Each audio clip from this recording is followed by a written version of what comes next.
Bismillah. Assalamualaikum warahmatullahi wabarakatuh. Innal hamdalillah nahmaduhu wa nasta'inuhu wa nastaghfiruh wa na'udzu billahi min syururi anfusina wa min sayyiati a'malina. May yahdihillahu fala mudilla lahu wa may yudlil fala hadiya lahu. Asyhadu an la ilaha illallah wahdahu la syarika lah wa asyhadu anna Muhammadan abduhu wa rasuluh. Salat dan salam tercurahkan kepada Nabi Muhammad SAW, sahabatnya, keluarganya, kemudian pengikutnya hingga akhir zaman. Hari ini saya akan bawakan tema yaitu kisah kecerdasan alim ulama pada masa Rasulullah SAW, kemudian sahabat, kemudian tabi'in, setelah sahabat, kemudian yaitu tabi'ut tabi'in, setelah zaman tabi'in, tabi'ut tabi'in, pengikut tabi'in. Rasulullah SAW bersabda, khairun nas qarni, tsumma alladzi yalunahum, tsumma alladzina yalunahum. Kata Nabi SAW, sebaik-baik generasi adalah generasiku, dan generasi setelahku, dan generasi setelahku. Kata Rasulullah SAW. Generasi Rasulullah SAW yaitu ketika qarni, khairun nas qarni, yaitu generasi Rasulullah SAW, yaitu ketika Nabi SAW masih hidup dan bersama para sahabat seperti Abu Bakar, Umar, Ali, Utsman, dan sahabat semua yang pada saat Nabi SAW masih hidup, radhiyallahu anhu. Di situ terkenal banyak sahabat ulama yang mempunyai ilmu yang cukup luar biasa, yang sangat luar biasa. Seperti Ibnu Mas'ud, ahli di bidang tafsir Quran, kemudian Ibnu Abbas, dia ahli di bidang ilmu tafsir dan yang lainnya. Contohnya yaitu Ibnu Abbas. Ketika Ibnu Abbas radhiyallahu anhu kecil, Ibnu Abbas yaitu keponakan Nabi SAW. Ibnu Abbas yaitu anaknya Abbas. Abbas itu pamannya Nabi SAW. Berarti dalam konteks ini Ibnu Abbas adalah keponakan Nabi SAW. Dari kecil Ibnu Abbas sudah bersama Rasulullah SAW, melayani Rasulullah SAW, membawakan air wudhu bersama Rasulullah SAW, mendengarkan ilmu di majelis Rasulullah SAW. Itu Ibnu Abbas. Dari kecil sudah bersama Rasulullah SAW, kemudian meninggalkan masa bermainnya bersama teman-temannya. Ketika diajak Ibnu Abbas main sama teman-temannya, dia bilang, saya nggak main, saya mau nuntut ilmu bersama Rasulullah SAW. Itu Ibnu Abbas. Yang akhirnya sampai-sampai Rasulullah SAW mendoakan kepada Ibnu Abbas, Allahumma faqihhu fid din wa 'allimhu ta'wil. Ya Allah, fahamkanlah dia Ibnu Abbas dalam masalah agama dan ajarilah dia tafsir Al-Quran, ta'wil. Kata Rasulullah SAW. Didoakan secara khusus dari Rasulullah SAW terhadap Ibnu Abbas radhiyallahu anhu. Dan bukti dari doa ini, Ibnu Abbas menjadi alim, menjadi orang yang dikatakan adalah sumbernya Al-Quran, sumbernya pemahaman Al-Quran. Itu Ibnu Abbas radhiyallahu anhu.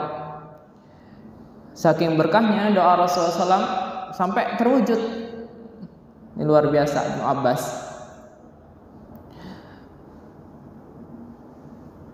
Ibnu Abbas memiliki kecerdasan yang luar biasa, hafalan yang kuat. Beliau menguasai ilmu fikih, bahasa Arab, kemudian masih kecil, masih muda, sudah ilmunya banyak. Sampai-sampai ketika Rasulullah SAW sudah meninggal, kemudian di zaman Khalifah Umar, Ibnu Abbas dipanggil oleh Khalifah Umar, sering diundang oleh Khalifah Umar untuk berdiskusi di majelis Umar radhiyallahu anhu. Kemudian beliau Umar radhiyallahu anhu meminta pendapat kepada Ibnu Abbas yang pada saat itu masih kecil. Umurnya masih di bawah 15 tahun, masih kecil. Sedangkan Umar dan para penasihat-penasihat lain umurnya udah dewasa, udah 40 tahun, udah di atas 50 tahun. Ibnu Abbas anak kecil sendiri di situ di majelis Rasulullah, di majelis Umar bin Khattab berunding. Yang di situ berkaitan dengan permasalahan umat. Yang di situ berdiskusi berkaitan dengan masalah umat. Umar bin Khattab mengundang Ibnu Abbas, padahal dia masih kecil. Ini membuktikan bahwa Ibnu Abbas itu mempunyai ilmu dan kapasitas yang luar biasa. Sehingga pada suatu saat ketika sedang di majelis, Umar radhiyallahu anhu nanya pada para orang-orang di sekitar majelis tersebut tentang tafsir idza jaa nasrullahi wal fath. Tafsir surat An-Nasr, idza jaa nasrullahi wal fath. Kemudian para sahabat yang lain bilang bahwasannya ini menandakan idza jaa, telah datang pertolongan Allah dan kemenangan yang nyata. Kata mereka, ini penaklukan Mekah. Pada saat itu ayat ini turun pada saat penaklukan Mekah. Idza jaa nasrullahi wal fath. Mereka sepakat menafsirkan Al-Quran tersebut, para sesepuhnya di majelis Umar bin Khattab, penaklukan Mekah. Kemudian Umar bin Khattab menoleh kepada Ibnu Abbas dan bertanya kepada Ibnu Abbas, wahai Ibnu Abbas, apakah pendapatmu tentang ayat ini? Kemudian Ibnu Abbas mengatakan, sungguh telah dekat ajal Rasulullah SAW. Ini menandakan ketika kemenangan sudah digapai oleh kaum muslimin, penaklukan Mekah sudah terjadi, menandakan bahwa ajal Rasulullah SAW sebentar lagi sampai. Rasulullah SAW akan meninggal, akan selesai misi dakwah Rasulullah SAW dari surat ini, kata Ibnu Abbas. Kemudian kata Umar, wallahi, demi Allah, bahwasannya yang dikatakan Ibnu Abbas itu adalah benar. Saya tidak mengakui tafsir lain selain tafsir Ibnu Abbas. Ini sungguh luar biasa, sahabat yang masih muda, masih kecil, di bawah umur 15 tahun, bersanding dengan para sesepuh. Kalau kita katakan sekarang, yaitu bersanding dengan para orang-orang besar di pemerintahan. Ada anak kecil masuk, itu Ibnu Abbas, menyampaikan sebuah pendapat, diterima oleh pemimpin, itu sangat luar biasa.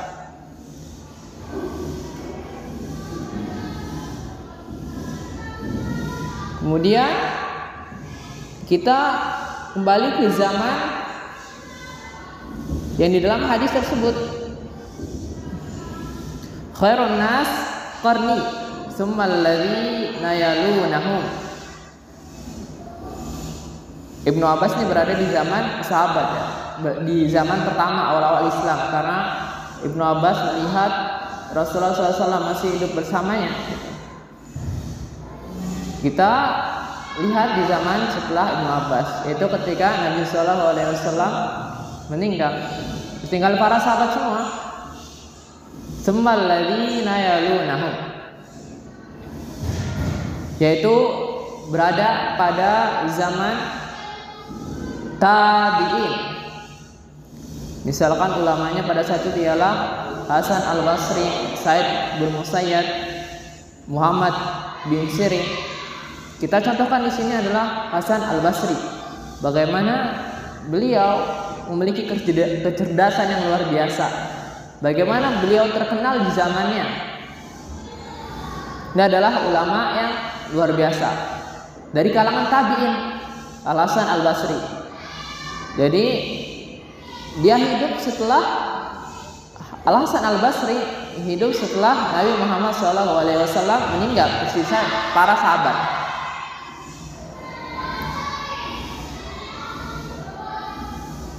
Al-Hasan al-Basri terkenal dengan ilmu tafsirnya, dengan ilmu tafsir yang luar biasa. Dan dikenal dengan keberaniannya menyampaikan sesuatu yang hak, yang benar. Bahkan ketika Al-Hasan Al-Basri diundang oleh pemimpin waktu itu pada zaman Khalifah Al-Walid bin Abdul Malik, mengundang datang ke istana untuk memberikan nasihat kepada pejabat.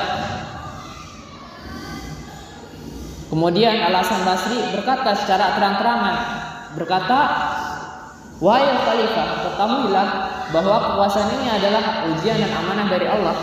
Jika engkau mentaatinya, Allah akan memberkahinya. Namun jika engkau menzalimi rakyat, maka azab Allah akan datang." Itu luar biasa Al-Hasan Al-Basri. Bagaimana dia bilang kepada presiden, kepada Amirul Mukminin, kepada pemimpin pada saat itu, bertakwalah kepada Allah, berbuat adil. Demi Allah, kalau orang dizalimi maka engkau diancam neraka. Itu sungguh luar biasa. Jadi belak-belakan langsung. Tidak dengan perkataan yang halus, wahai pemimpin dan begitu. Enggak. Tapi dia dengan sikap yang tegas.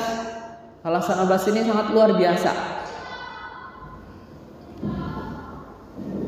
Beliau terkenal juga ulamanya tabi'in, mengajar di hadapan dengan ribuan orang tanpa mengharap dunia. Dan banyak dari fatwa beliau ini menunjukkan tentang tazkiyatun nufus, yakni memperhatikan kebersihan hati.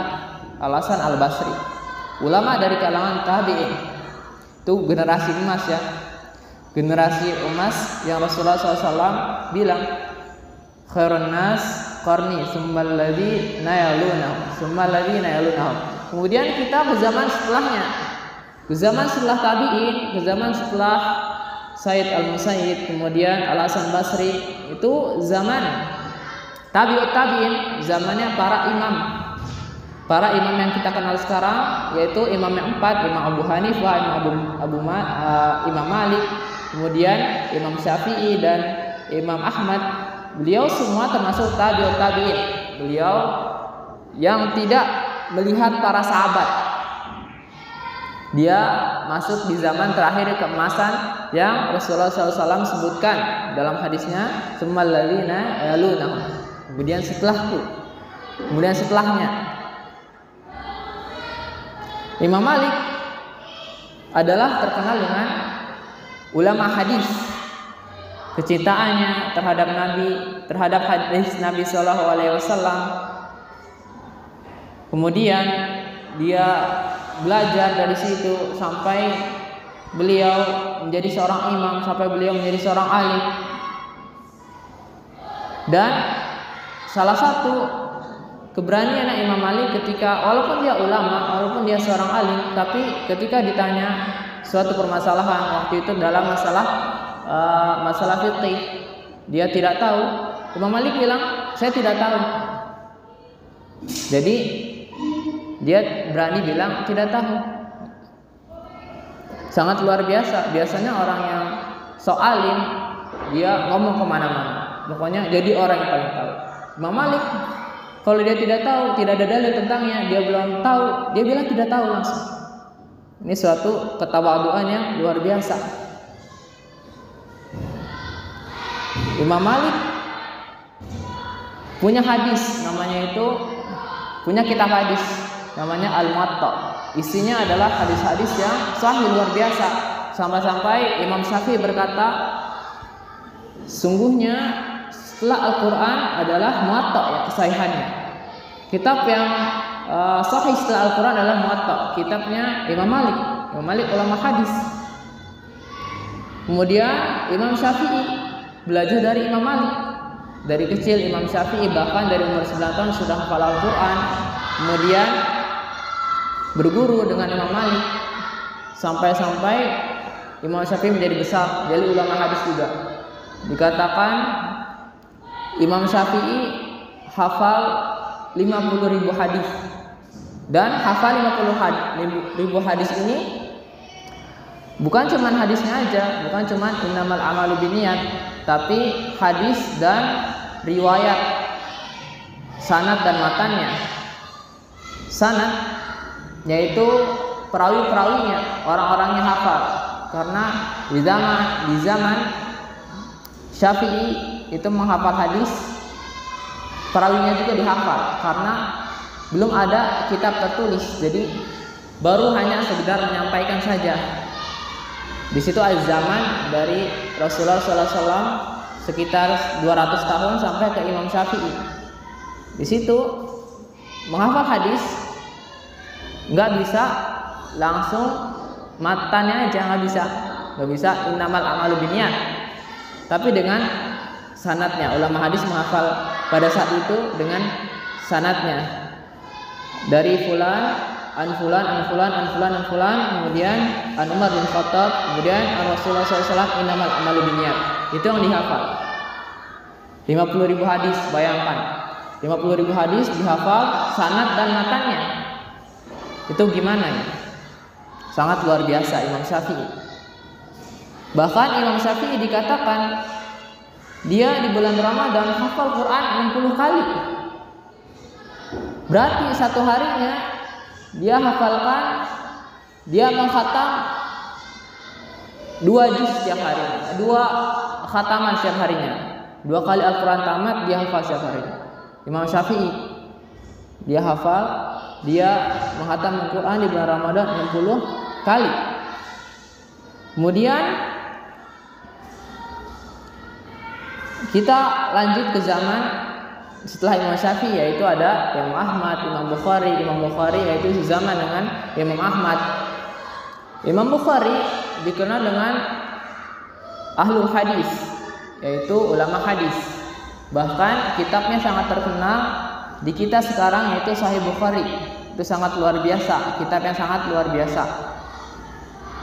Dan beliau menghafal hadis seperti tadi yang saya bilang, dengan sanad dan matanya, bukan hanya sanadnya aja innamal a'malu binniyat, tapi dengan orang-orang perawi-perawinya itu dihafal pada zaman itu ulama hadis.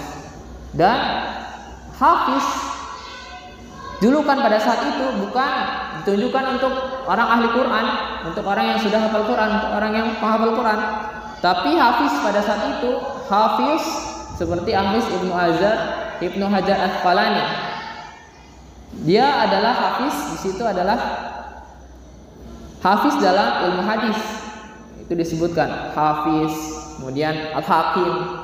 Itu adalah tingkatan julukan orang yang menghafal hadis-hadis Nabi Shallallahu Alaihi Wasallam. Imam Bukhari disebutkan di dalam sahihnya, dia menyebutkan hadis di situ sebanyak 7.275 hadis. 7.275 hadis. Dia sebutkan hadis sahih di Sahih Bukhari. Sampai dikatakan di zaman kita sekarang tidak ada setelah Al-Quran yang paling sahih adalah yang paling benar adalah kitab Sahih Bukhari. Karena Imam Bukhari benar-benar menyelektif hadis-hadis tersebut. Dia hafal banyak hadis, bahkan dikatakan Imam Bukhari aku hafal kata Imam Bukhari 100.000 hadis sahih dan 100.000 hadis yang tidak sahih. Dan dituangkan di dalam bukunya di Sahih Bukhari 7.275 hadis.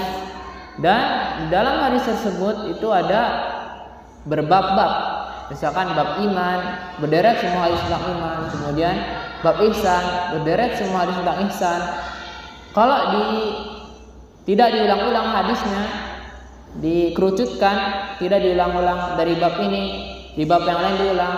Itu di Sahih Bukhari ada 4.000 hadis. Ada 4.000 hadis. Jadi kata Imam Bukhari, saya tidak menuangkan semuanya di dalam buku tersebut, di dalam Sahih Bukhari, karena takut kepanjangan.